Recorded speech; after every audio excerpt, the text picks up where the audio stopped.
Eksekusi lahan pasca putusan pengadilan sengketa lahan antara pemohon dan termohon yang berlokasi di Jalan Lintas Terminal Regional Kelurahan Air Lintang, Muara Enim batal dilaksanakan karena berpotensi rusuh.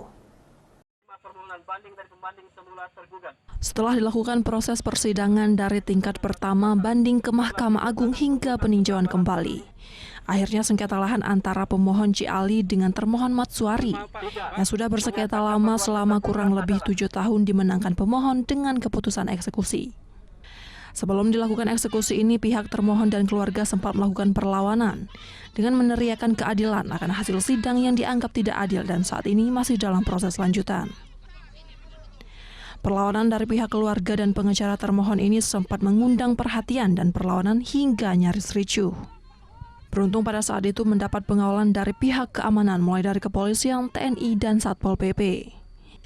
Jamal Paiko selaku juru sita dari Pengadilan Negeri Muara Enim menyampaikan bahwa hari ini pihaknya akan melakukan eksekusi.